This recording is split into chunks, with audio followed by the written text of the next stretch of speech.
This is part 3 on Resisting Left Melancholy by Wendy Brown.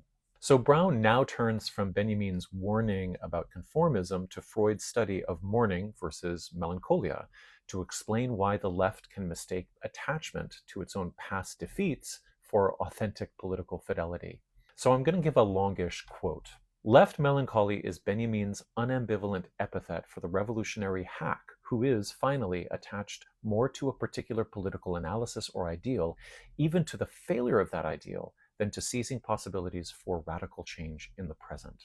In Benjamin's enigmatic insistence on the political value of a dialectical historical grasp of the time of the now, left melancholy represents not only a refusal to come to terms with a particular character of the present, that is, a failure to understand history in terms other than empty time or progress. It signifies as well a certain narcissism with regard to one's past political attachments and identity that exceeds any contemporary investment in political mobilization, alliance, or transformation. The irony of melancholia, of course, is that attachment to the object of one's sorrowful loss supersedes any desire to recover from this loss, to live free of it in the present, to be unburdened by it. This is what renders melancholia a persistent condition, a state, indeed a structure of desire, rather than a transient response to death or loss. In Freud's 1917 meditation on melancholia, he reminds us of a second singular feature of melancholia. It entails a loss of a more ideal kind than mourning.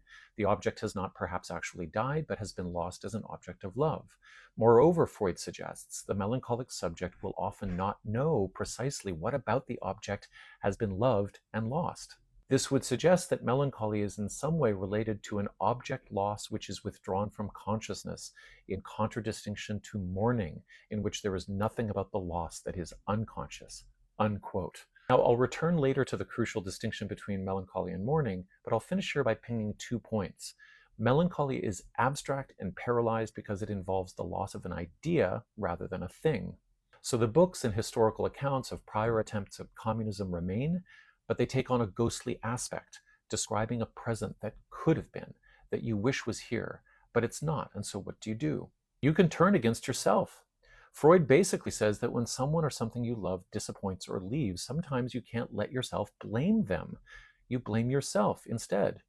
And that protects the idealized image of what you lost, but it comes at the cost of your own self-worth.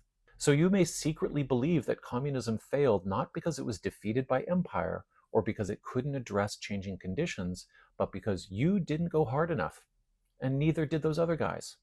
Stay tuned for part 4.